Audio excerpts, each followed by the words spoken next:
우리 옆에 사람에게 한번 인사하도록 하겠습니다. 사랑합니다. 축복합니다. 사랑합니다. 축복합니다. 사랑합니다. 축복합니다. 감사합니다. 이번 이제 추석이 이제 곧 다가오고 있는데 추석 명절도 우리 신앙인으로서 가족의 구원을 위해서 특별히 기도하시고 여전히 제사하는 그런 가정이 있으면 여러분 특별히 더 기도하셔서 여러분 가정 가운데 복음이 흘러갈 수 있도록 해주시면 좋겠습니다. 이번에도 여전히 인원 제한이 있어서 우리 성도님들은 어떨지 모르겠지만 국민의 한 80% 정도는 고향 안 간다 이렇게 얘기를 하는데 숫자적인 제한이 있어서 그런 것 같습니다. 뵙고 싶고 또 만나야 되는 그런 부분이 있는데 혹시 가지 못하시더라도 또 전화 통화와 또 기도로 함께 해주시면 좋겠습니다. 이제 오늘 저는 여러분과 함께 요한계시록 부분을 조금 더 살펴보기를 원하는데요. 몇 주간 요한계시록은 조금 더 이렇게 살펴보면 좋을 것 같습니다. 그래서 오늘 요한계시록에서 7교회에 주시는 공통적인 교훈이라는 제목으로 이렇게 말씀을 조금 나누기를 원하는데요. 요한계시록은 사도 요한이 밤모섬에서 복음을 전하다가 어려움을 당해서 밤모섬에 유배를 가게 되고 그곳에서 어느 주일날 예배하는 가운데 하나님께 나아가는 가운데 환상을 보게 되죠. 성령의 음성을 듣게 되죠. 그러면서 바로 그가 본 내용들을 이렇게 기록한 것이 바로 요한계시록입니다. 요한계시록은 크게 세 가지 그러한 큰 틀이 있는데 하나는 네가 본 거, 그리고 내가 보는 거, 그리고 앞으로 볼 일, 즉 과거의 일과 현재의 일과 미래의 일을 기록하게 됩니다. 우리 PPT 한번 줘보시면 되겠는데요. 요한계시록의 내용을 이렇게 기록하라고 얘기를 하고 있습니다. 내가 본 거, 그리고 지금 있는 일, 지금 요한계시록이 기록될 당시에 있었던 초대교회 7교회, 이것이 지금 있는 현재의 일이고 장차 미래에 일어날 일, 인재앙이든 나팔이든 대접이든 이런 일들, 아마겟돈 전쟁이 되든 장차 일어날 이런 일들에 대해서 기록해라. 그래서 요한계시록 1장이 과거의 내용이고 2장 3장은 지금 현재 요한계시록에 있는 소아시아에 있는 7교회의 내용을 다루고 있고 4장부터 천상 예배를 비롯한 앞으로 이뤄질 일들, 그런 내용들을 소개하고 있는 것을 보게 됩니다. 여러분, 요한이 이런 성령에 감동되어서 됐을 때 바로 어떤 소리를 듣게 되는데 아주 나팔 소리 같은 큰 음성 소리를 듣게 됩니다. 사실 요한이 본 건 우주의 종말이죠. 그리고 예수 그리스도의 승리를 보게 됐습니다. 그런데 나팔 소리 같은 아주 큰 소리를 듣게 되는데 그 소리의 내용이 뭐냐면 네가 본 것을 기록해가지고 7교회에 보내라라는 그런 내용입니다. 그 내용들을 교회에 보내서 성도들이 그것을 보고 위로를 받기도 하고 또 깨우치기도 하고 또 회개하기도 하고 그리하여 주님의 재림을 잘 준비하라 하는 이런 내용을 담고 있습니다. 어쨌든 이런 내가 그 본 것을 기록하라라는 소리를 듣고 요한이 너무 놀라가지고 누가 이런 소리를 하지 하고 이렇게 쳐다보는 그런 가운데 뭘 보게 되냐면 7별과 7별을 손에 들고 또 7촛대 사이를 다니시는 주님을 보게 됩니다. 즉 부활하신 예수 그리스도의 영광의 예수님을 보게 되고 그리고 7촛대를 이렇게 보게 되는 그 내용이 요한계시록에 기록되어져 있습니다. 오늘 읽은 우리가 성경에 보면 에베소 교회에 나타난 예수님은 그 7촛대 사이를 다니시는 분, 걸어 다니시는 분, 그런 모습으로 나타나 있는 것을 보게 되는데요.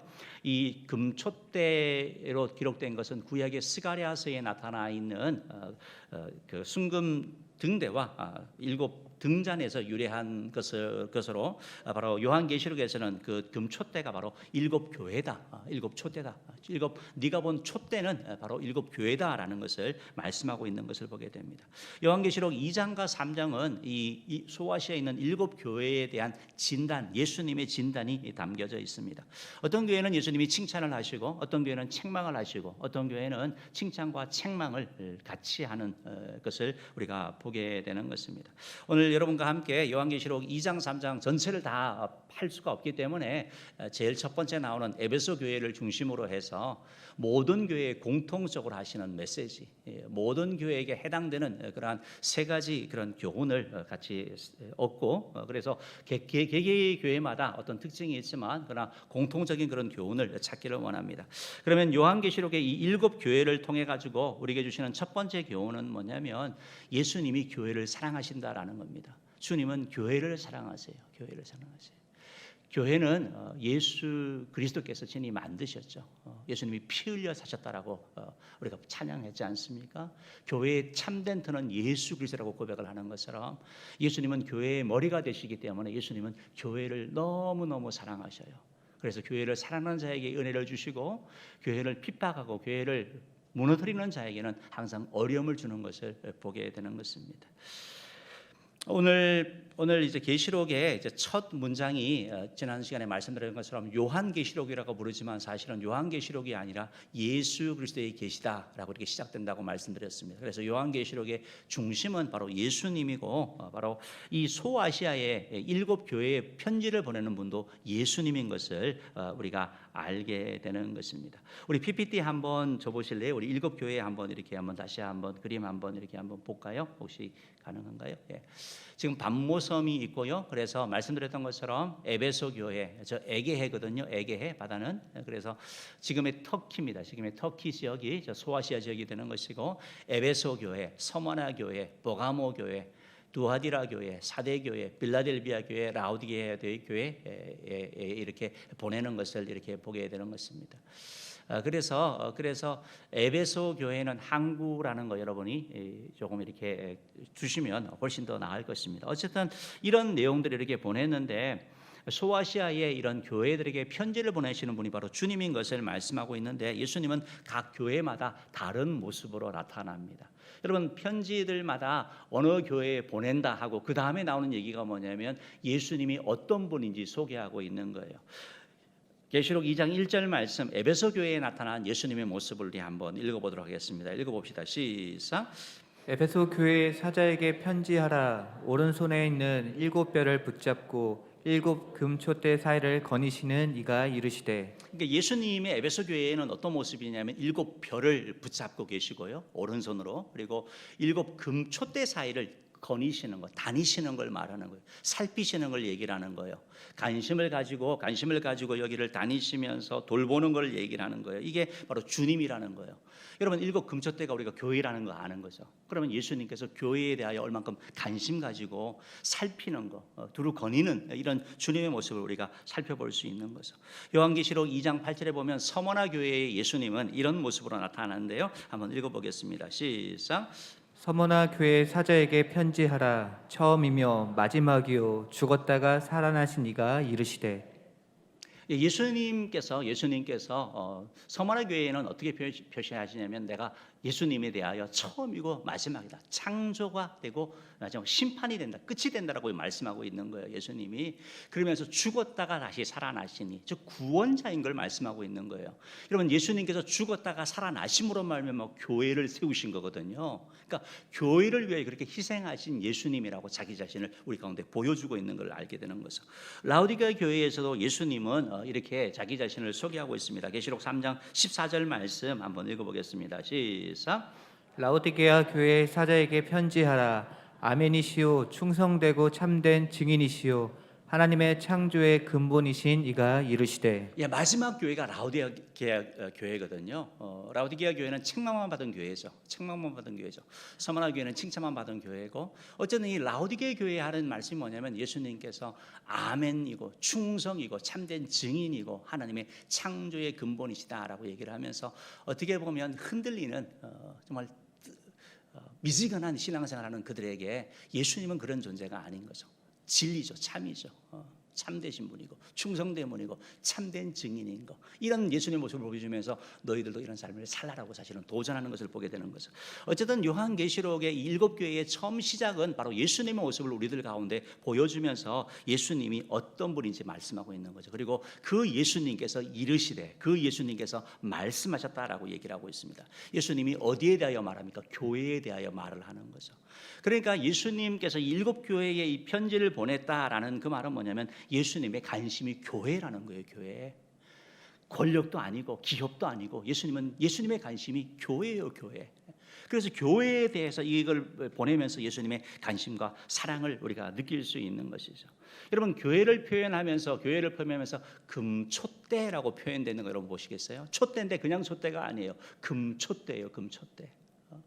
이 말은 무슨 말이냐면 예수님의 어떤 기대, 교회를 향한 주님의 기대를 우리가 살펴볼 수 있다는 것입니다.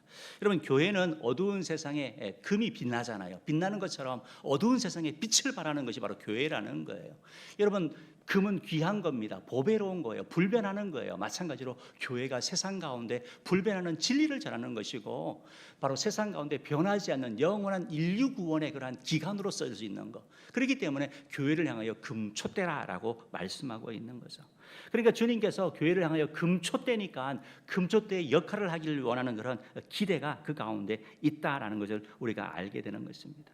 여러분, 예수님께서 교회에 대하여 이렇게 금촛대라고 말씀하시고 또 그 가운데 거니시고 교회에게 편지를 하시면서 이렇게 마음을 두고 있는데, 사랑하는 성도 여러분, 저와 여러분은 교회에 대하여 어떤 태도를 가지고 있습니까? 여러분은 교회라 그러면 뭐 어떤 마음이 드세요? 뭐 마음에 안 들면 뭐 옮기고 바꾸고 그냥 나를 위한 그런 것으로 생각합니까? 아니면 주님이 피 흘려 사신 거룩한 곳, 주님이 너무나 사랑하는 존귀하고 소중한 곳이라고 생각을 합니까? 여러분, 주님의 교회를 사랑하는 자에게 주님이 복을 주신다는 사실을 꼭 믿으시기를 주님으로 축복합니다. 우리 남한과 북한을 이렇게 비교할 때 우리 전쟁 이후 6.25 전쟁 이전과 이후를 이렇게 비교를 하는 그런 데이터가 있는데요. 당시에 북한과 남한을 비교했을 때 북한이 우리 남한보다 경제적으로 2배 잘 살았다고 얘기를 합니다. 2배 잘 살았다고 얘기를 해요. 전쟁 이후에도 그랬다라고 합니다. 북한 쪽에는 그런 중공업 중심의 그런 산업 단지라든지 공장이 있었고, 남한은 경공업 그리고 농사 위주로 되었기 때문에 북한 중심으로 산업이 발달되었습니다.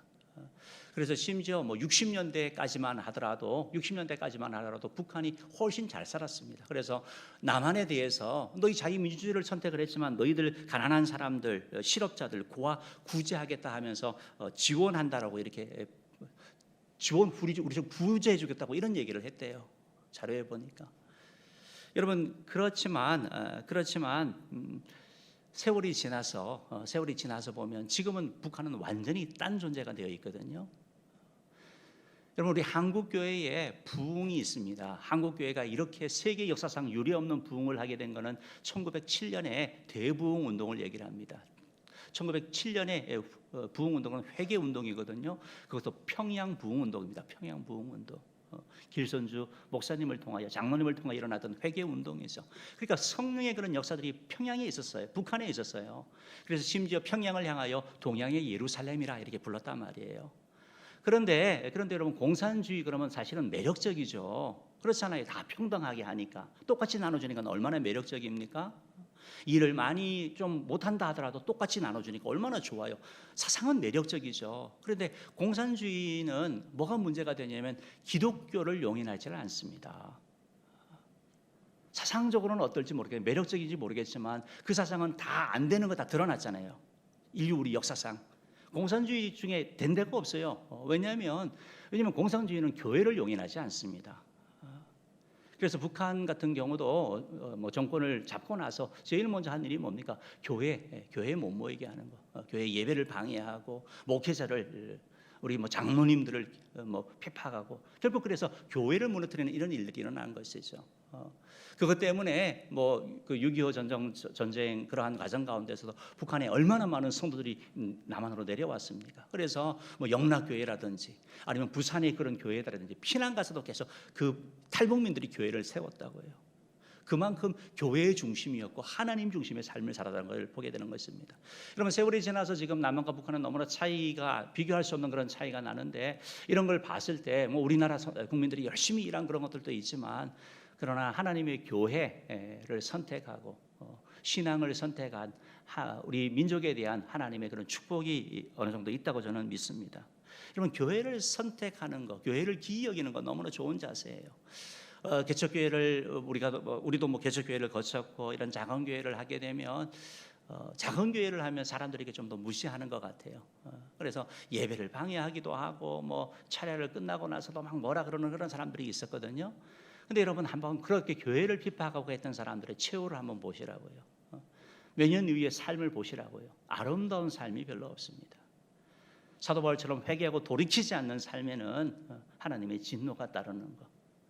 매력적으로 보이지만 그 삶이 처참했던 것처럼 교회에 대한 그런 태도가 얼마나 중요한지 모릅니다.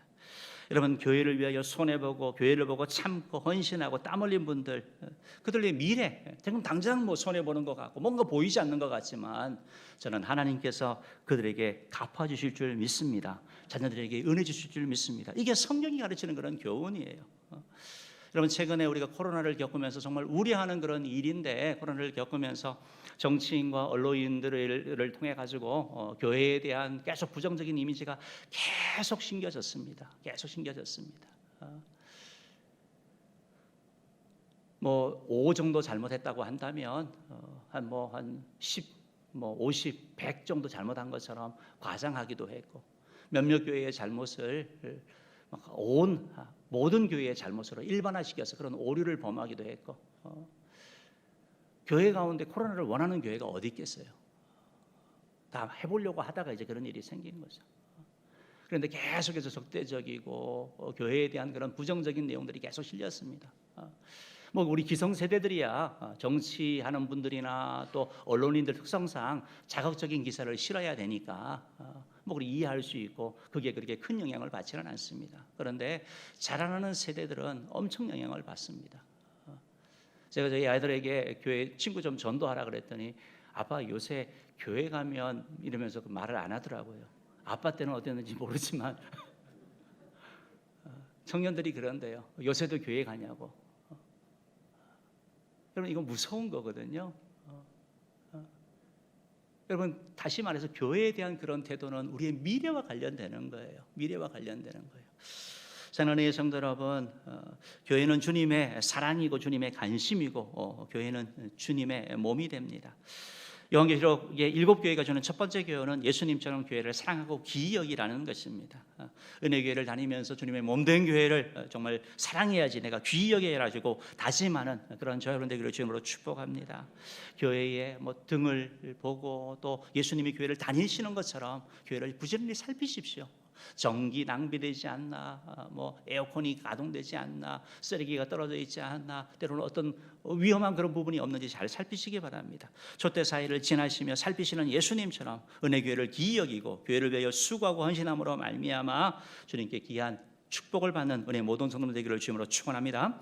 두 번째로 요한계시록의 7교회를 통해서 주는 두 번째 교훈은 뭐냐면 예수님이 교회의 지도자를 사랑하신다라는 거예요. 여러분, 교회의 지도자를 주님이 사랑하세요. 목회자를 사랑하세요. 주의 종을 사랑하세요. 부족하고 연약하지만 주님이 그 종을 붙드시고 그 종을 통해서 주님이 일하시는 것이 오늘 성경을 통해서 우리에게 주는 두 번째 교훈이다라는 것입니다. 여러분, 때로 부족한 그런 지도자들도 볼 수 있고 또 실수할 수도 있는데 그럴 때 욕하거나 비난하지 마시고 위해서 기도해 주시는 자 되기를 주님으로 축복합니다. 에베소서 2장 1절 말씀 한번 찾아보겠습니다. 에베소서 2장 1절 보겠습니다. 시작. 에베소 교회 사자에게 편지하라. 오른손에 있는 7뼈를 붙잡고 7 금초대 사이를 거니시는 이가 이르시되. 여러분, 요한계시록 2장 3장에는 모든 교회에 대하여 동일하게 시작합니다. 에베소 교회의 사자에게 편지해라. 그리고 버가모 서머나 교회의 사자에게 편지해라. 버가모 교회의 사자에게 편지해라. 빌라델비아 교회의 사자에게 편지해라. 다 모든 교회의 사자에게 편지하라, 이렇게 말씀하는 것을 보게 되는 겁니다. 즉 교회의 사자가 편지의 수신자인 것을 보게 되는 겁니다. 수신자인 걸 보게 되는 겁니다. 그러면 교회의 사자가 누구입니까? 교회의 사자가 어떤 자입니까? 성경학자들 같은 경우는 이 사자가 세 가지라고 얘기를 해요. 첫 번째는 천사들이다. 교회를 지키는 천사다. 이런 견해가 있습니다. 영어 NIV 성경도 보면 엔젤이라고, 천사라고 이렇게 번역한 걸 보게 됩니다. 두 번째 견해는 교회의 사자는 이 요한계시록을 교회에 전해준 그런 메신저다, 전달자다라고 얘기를 하기도 합니다. 그런데 이제 계시록의 이런 내용들을 보면 예수님께서 교회의 사자에게 보내면서 그를 책망하시고 칭찬하기도 하시거든요. 근데 여러분, 천사를 예수님이 책망할 이유가 뭐가 있겠습니까? 천사를 책망한다. 하나님을 보좌하는 천사를 책망한다. 그건 특별한 이유가 없을 것 같아요. 오히려 우리 인간들, 연약한 우리 인간들, 유혹 가운데 있는 인간들, 연약한 우리 인간들, 잘하는 거는 격려하고 잘못하는 건 칭찬하는, 책망하는 그런 의미에서 우리 인간이 맞지 않나 생각을 하는 거죠. 메신저 전해준 사람에게 뭘 책망을 하겠습니까? 그렇기 때문에 여기서의 이 교회의 사자라는 것은 교회의 지도자, 세 번째 견해인 교회의 지도자가 제일 적합하지 않나 그렇게 생각을 합니다. 요한계시록 1장 20절 말씀에도 요한계시록 1장 20절에도 이런 말씀이 있는데요. 한번 읽어봅시다. 시작. 내가 본 것은 내 오른손의 일곱 별의 비밀과 또 일곱 금초대라. 일곱 별은 일곱 교회의 사자요 일곱 촛대는 일곱 교회니라. 예, 예수님께서 내가 본 거 기록하는데 내가 뭐 봤느냐? 일곱 별의 비밀을 보다. 비밀. 예. 금초대라고 얘기를 하고 일곱 별은 일곱 교회의 사자다라고 이렇게 말씀하신 걸 봤을 때 주님의 여기서의 이제 교회의 사자는 주님께서 교회에 세우신 지도자라는 것을 우리가 알게 되는 것이죠. 에베소서 2장 1절 말씀에 보면 이런 지도자에 대하여 이렇게 표현을 하죠. 오른손에 있는 일곱 별을 붙잡고라고 이렇게 말씀하고 있는 걸 보게 됩니다. 일곱 별이 교회의 지도자인데 그 지도자에 대하여 이렇게 표현되고 있죠. 그들은 바로 오른손에 있다. 주님의 오른손으로 그들을 붙잡고 있다라는 게 첫 번째 표현이고, 두 번째 표현은 일곱 별이라고 표현됩니다. 별이라고 표현. 왜 교회의 사자를 별이라고 표현을 했을까요? 우리가 생각해 볼 수 있는 그러한 내용인 것이죠. 여러분, 여기서의 제일 먼저 주님께서 오른손으로 붙잡고 있는 교회의 사자는 주님께서 오른손으로 붙잡고 있는 그러한 소중한 존재다라는 것입니다. 주님께서 그들을 붙잡으시고 그들을 사용하시고 그들을 통하여 일하신다라는 것이죠. 여러분, 오른손이라는 것은 권능의 손이죠. 능력의 손이죠. 회복의 손이죠. 치료의 손이죠. 바로 이 오른손으로 주님이 그들을 붙잡으셔서 그들을 통하여 일하신다라고 주님이 말씀하고 있는 것이죠. 제 그 보람의 자이 사전 점검일을 이렇게 맞이하면서 이제 우리 셋째 아이가 가보고 싶대요. 초등학교 5학년인데 어떻게 하는지 보고 싶다 그래가지고 이제 9시에 교회에 이렇게 와가지고요. 그래서 이제 가서 이렇게 있었습니다. 그래서 이 그 사전 점검 부스가 지하 1층과 2층에 세워져 있습니다. 그래서 우리가 각 동마다 4개의 부스가 설치되어 있는데, 그래서 그 부스를 제가 계속 다녔습니다. 계속 돌아다녔는데 예수님이 다니는 것처럼 막 돌아다녔는데요. 이제 계속 차들이 들어오는 거예요, 사람들이. 그렇기 때문에 주차장에 사람들이 오기 때문에 제가 애를 혼자 둘 수가 없어서 손을 잡고 다녔습니다. 잡고 다니는데 어느 순간 아이가 그러는 거예요. 아빠 오른손으로 잡아달래요. 그래서 왜? 그게 편해 이러더라고요. 편해. 그게 좋대요, 오른손으로 잡아주는 게. 그래서 아무 상관은 없지만 오른손으로 잡아준다. 뭐 어떤 의미인지 모르겠어요. 보호의 의미, 소중하다는 의미. 아마 우리가 자녀를 데리고 막 사람이 북적북적거리는 거리라든지 아니면 위험한 곳으로 가면 꼭 잡잖아요. 왼손보다는 오른손으로 잡는 거죠. 그만큼 귀중하다라는 것이죠. 마찬가지로 주님께서 연약하지만 연약한 사람을 세워서 일하시는 거잖아요. 사자를 세우시고 주님께서 권능의 손으로 오른손으로 그들을 붙잡고 계신다라는 거. 그렇기 때문에 우리가 교육자에 대하여 우리가 가져야 되는 사자에 대해서는 우리가 그들을 주님이 사랑하신다라는 것을 여러분 잘 기억하시기 바랍니다. 여러분, 교육자가 완벽하지 않죠. 때로는 잘못하기도 하고 뭐 마음에 들지 않을 때 많습니다. 실수할 때도 있고 어떨 때는 뭐 설교가 은혜로울 때도 있고 어떨 때는 뭐 지루하기도 하고 이게 인간이니까 그런 거죠. 그럼에도 불구하고 주님께서 그들을 붙잡고 있다는 생각을 하면서 여러분에게 드리는 권면은 뭐냐면, 그렇다면 함께 하나님 나라를 이루어가는 측면에 있어서 내가 우리 교회의 지도자 목사님의 내가 오른손이 되어야 되겠다, 오른팔이 되겠다. 주님이 오른손으로 붙잡고 계시는데 내가 그의 오른손이 되어야 되겠다. 이런 여러분의 결심이 있으면 좋겠습니다. 왜 그러냐면 여러분, 오른손이 되잖아요. 오른손이 되면 관계가 좋아지는 거예요. 제가 하고 싶은 말씀은 뭐냐면 목회자의 관계를 좋은 관계를 맺으라는 거예요. 목사의 관계가 불편하면 설교가 들어오지 않습니다. 아무리 좋은 말도 들어오질 않아요. 은혜를 받지 못합니다. 내가 영적으로 병드는 거예요. 결국 내가 무너지는 거예요. 여러분, 마귀가 하는 게 뭡니까? 이간질이거든요. 항상 주의 종과 뭐 어떤 성도들 사이에, 우리 직분자들과 뭐 성도들 사이에 계속 이간질 시키는 거예요. 무너뜨리려고 하는 거예요. 그런데 오른팔이 되잖아요. 일부가 되잖아요. 그럼 같이 감당하는 거예요. 떨어져 있으면 같이 비난하지만 한 몸이 되면 같이 그걸 연약한 부분이 있으면 품고 기도하는 것이고 돌보는 것이고 하나가 될 때 하나님의 은혜가 있다라는 것입니다. 여러분 교육자를 향하여 오늘 교회 지도자를 통하여 요한계시록은 또한 별과 같다라고 말하고 있습니다. 교육자의 역할이 바로 별과 같은 그런 역할을 하는 거죠. 여러분 하늘의 별은 어두울 때 빛을 밝히고 여러분 북두칠성이라든지 이런 별들이 바로 별자리가 방향을 제시하는 것입니다. 마찬가지로 주의 종이 방향을 제시하는 것이죠. 주님께 인도하는 것이죠. 동방 박사들을 예수님께 인도한 것이 바로 별이었던 것처럼 주의 종들이 진리 가운데 인도하는 겁니다. 예수님께 인도하는 거예요. 이 역할을 잘 하도록 주님이 기대하시는 거예요. 기대하시는 거. 사랑하는 성도 여러분, 주님께서 주의 사자를 오른손으로 붙잡고 계시고 또 별처럼 기이 여기신다고 한다면 우리는 그를 위해서 할 일이 무엇이겠습니까? 기도하는 거죠. 기도하는 거. 여러분 자신을 위해서도 기도하시고 또한 교육자를 위해서도 기도하시는 자 되기를 주님으로 축복합니다. 교육자가 사역을 잘 감당하도록 별과 같은 그런 존재가 되어서 하나님의 말씀을 잘 전하도록 하는 거예요. 여러분 요한계시록의 내용들 보면 잘하면 주의 종을 칭찬하고 못하면 주의 종을 책망하는 거예요. 이게 같이 간다라는 거예요. 같이 간다는 거. 나만 별도로 있지 아니합니다. 함께 가는 거예요. 함께 가는 거. 그렇기 때문에 우리가 함께 어느 교회를 섬기는 하나의 산에서는 우리가 한 마음이 되고 한 뜻이 되어서 함께 기도하며 이 일을 향하여 나아가야 된다라는 것입니다. 여러분은 뭐 담임 목사나 때로는 우리 교육자들을 위해서 또 우리 지도자들을 위해서 얼마나 기도하고 계십니까? 우리가 신앙적으로 성숙하다라고 하면 여러분 기도가 달라집니다. 신앙적으로 성숙하면 기도 시간이 좀 길어지죠. 뭐 153 하는 것처럼 1시간 기도하는 것이 너무 힘든 분들도 있지만 어떤 분들은 그렇게 크게 어렵지 않은 분들도 계시는 거죠. 기도 시간이 늘어나는 것이 영적인 성숙의 하나의 척도고 또 하나는 기도의 제목이 대상이 바뀐다라는 거예요. 영적으로 우리가 좀 미숙할 때는 기도 제목이 나입니다. 나 자신, 나의 사업, 나의 딸, 나의 가족, 내가 하는 모든 겁니다. 그런데 우리가 성숙하게 되면 내 자신보다 하나님의 나라를 위해서 기도하게 됩니다. 우리 민족을 위해서 기도하게 되는 것입니다. 선교사님을 위해서 기도하고 주의 종들을 위해서 기도하고 연약한 가운데 고통 가운데 있는 성도를 위하여 기도하는 것, 이게 영적인 성숙함이죠. 바라기는 우리 은혜 성도님들의 그러한 삶이 정말 기도의 시간이 늘어나는데 그 기도의 시간이 바로 주의 종들을 위하여 하나님의 나라를 위하여 기도하는 그런 기도의 제목이 기도의 시간이 늘어나기를 주임으로 축복합니다. 여러분 서머나 교회에는 폴리갑이라는 그러한 유명한 감독이 있었습니다.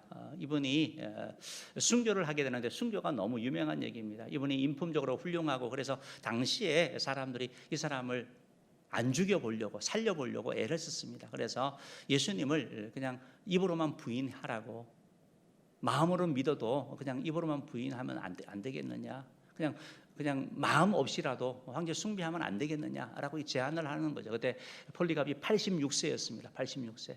이분이 AD 155년에 소천을 하게 되거든요. 화형이 순교하게 되거든요. 155년에. 그때 이런 얘기를 했다고 합니다. 내가 80평생 내 평생 주님을 섬겼는데 주님은 단 한순간도 나를 배반하거나 나를 모른다고 하지 않으셨는데 어떻게 내가 살기 위해서 주님을 모른다고 할 수 있겠느냐. 이렇게 얘기를 하면서 그냥 화형을 당했대요. 여러분 어떻게 그렇게 감당할 수 있습니까? 그 사람이 뛰어났어요? 그럴 수 있습니다. 그런데 뭐가 있을까요? 기도가 있다라는 거예요. 사랑하는 성도 여러분, 저를 비롯한 우리 교회의 지도자를 위해서 기도하는 자 되기를 주님으로 축복합니다. 요한계시를 통해 주어지는 그런 교훈은 교회 지도자를 사랑하고 그들을 위하여 기도하고 또 그들의 오른팔이 되어서 함께 주의 나라를 이루어나가는 자로 되기를 주님으로 축복합니다. 세 번째로 요한계시록 7교회를 통해 주는 세 번째 교훈은 바로 예수님이 성도들을 사랑하신다라는 거예요. 여러분 예수님께서 여러분 사랑하세요. 주의 교회 사도들보다 여러분을 더 사랑하세요. 그래서 더 많이 말씀하시는 거예요.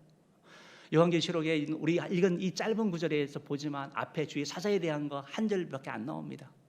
근데 성도에 대한 내용들, 칭찬, 책망, 그리고 마지막까지 그 얘기를 하시는 거예요. 주님께서는 성도를 사랑하셔서 하시는 말씀이 뭐냐면 여러분 제발 들을 수 있는 귀를 가지십시오. 듣는 자가 되라고. 들어가지고 귀가 있다고 다 듣는 거 아니잖아요. 영적인 음성을 들을 수 있는 사람, 성령의 음성을 들을 수 있는 사람이 되라고 말씀하고 있는 것입니다. 우리는 살면서 완벽하지 않습니다. 실수합니다. 넘어지고 잘못하기도 합니다. 때로는 소신이라는 것 때문에 때로는 고집을 피워서 일을 그르치기도 하는 거죠. 그런데 우리가 들을 수 있는 기가 있다면 돌이킬 수 있습니다. 회복할 수 있습니다. 다시 나아갈 수 있습니다. 그러나 듣지 아니하면 그 파멸의 길로 계속 갈 수밖에 없다라는 것입니다. 여러분, 에베소 교회는 에베소에 있었던 그러한 교회입니다. 에베소 지역에 위치했고 항구였고 당시 부유한 그러한 지역이었습니다. 그래서 이 지역에 유명한 것 중에 하나가 바로 아데미 신상이었습니다. 여신이었습니다. PPT 한번 보여주실래요? 당시 이 사람들이 부유한데 여러분, 우리가 생각할 때는 이 정도만 있으면 좋겠다 하는데 돈이 얼마만 있으면 만족할까요? 조금만 덜해요. 계속 더더더더 하다가 노예가 되는 거예요. 에베소 교회의 이 지역은 부자였지만 저 아데미 신상이 무슨 말이냐면 저게 다 여성 가슴이거든요. 저게 풍요를 상징하는 거예요. 다산을 상징하는 거예요. 아데미 신상을 섬기면 돈을 더 번다라는 거예요. 더 부유하게 된다는 거예요. 더 풍요하게 된다는 거예요. 저런 유혹이 교회 가운데도 있었고 그 당시에 그 도시 가운데 저게 만연했다라는 거예요.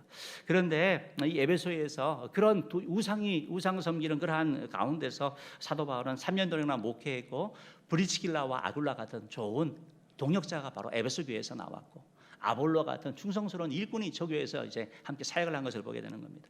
예수님께서는 에베소 교회를 이렇게 진단하시고 칭찬하시죠. 우리 3절 말씀 한번 읽어보겠습니다. 3절 읽어봅시다. 시작.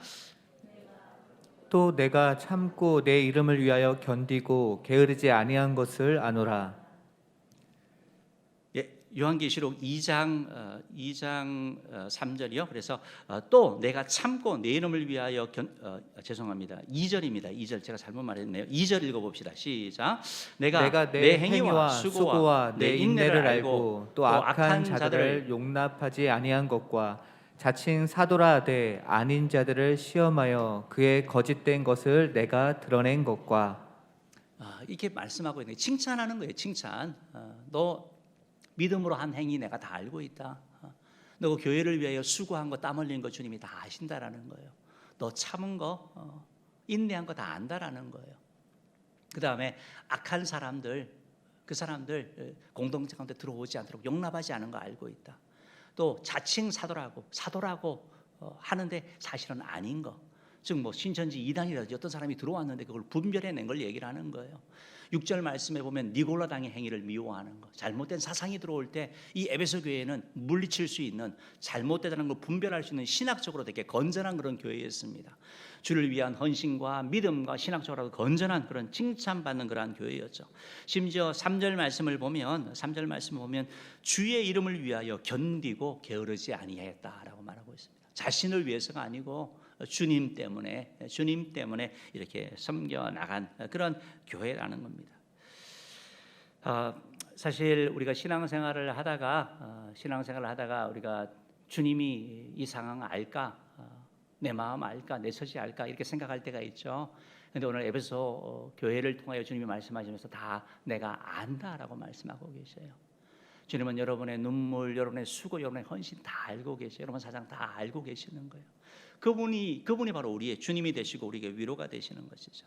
그런데 에베소 교회가 이렇게 칭찬만 받은 것이 아니고 그에게 책망이 있습니다. 4절 말씀 한번 읽어보겠습니다. 시작. 그러나 너를 책망할 것이 있나니 너의 처음 사랑을 버렸느니라.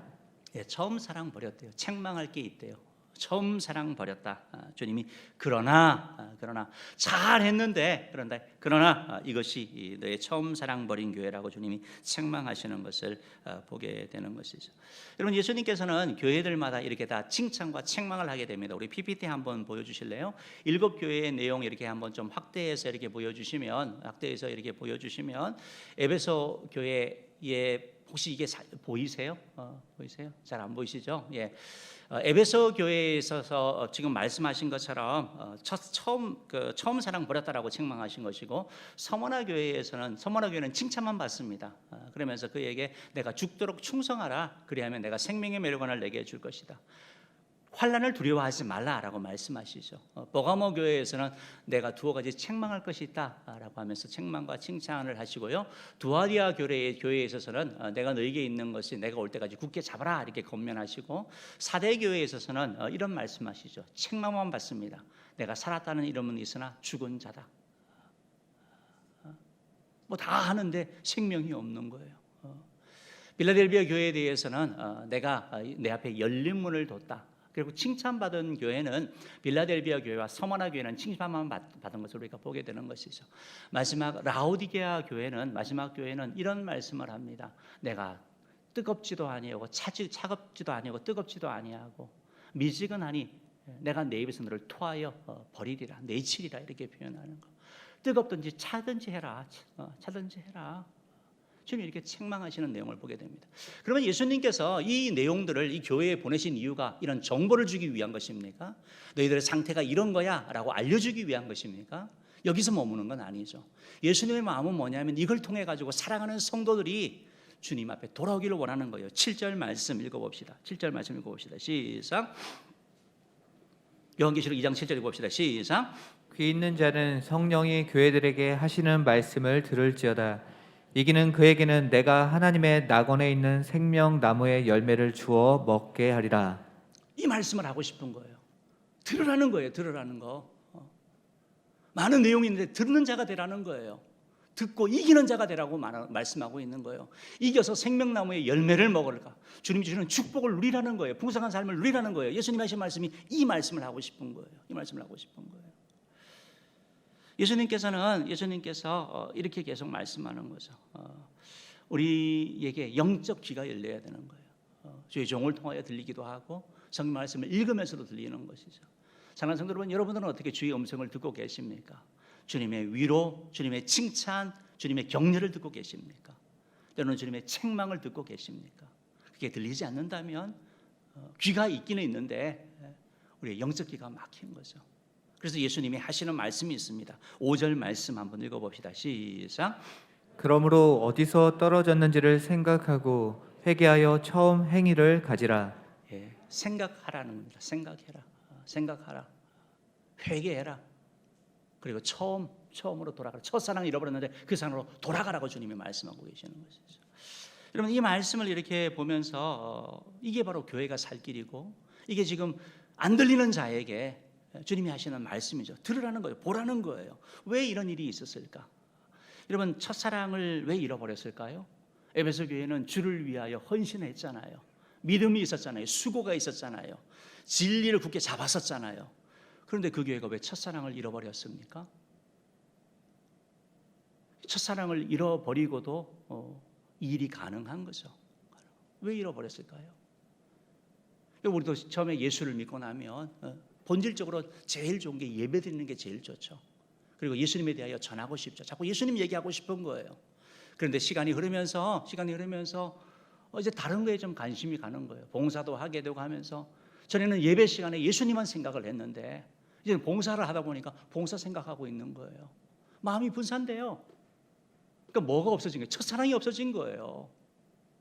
매너리즘에 빠져버린 거죠. 일은 다 할 수 있습니다. 다 해냅니다. 근데 뭐가 없는 거예요? 중심이 없는 거예요. 사랑이 없는 거예요.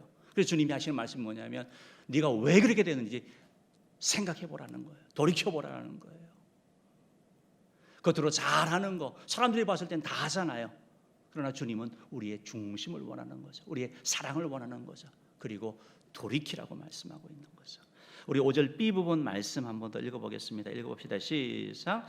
만일 그리하지 아니하고 회개하지 아니하면 내가 내게 가서 내 촛대를 그 자리에서 옮기리라. 주님이 그렇지 아니하면, 돌이키지 아니하면 촛대를 옮긴다라는 말씀이 뭐냐면 처음 사랑 잃어버린 에베소 교회 가지고는 주님의 일을 감당할 수 없대요. 그래서 그 교회를 역할을 다른 데서 옮긴다라는 거예요. 다른 교회가 그 일을 감당한다라는 거예요. 사랑하는 성도 여러분,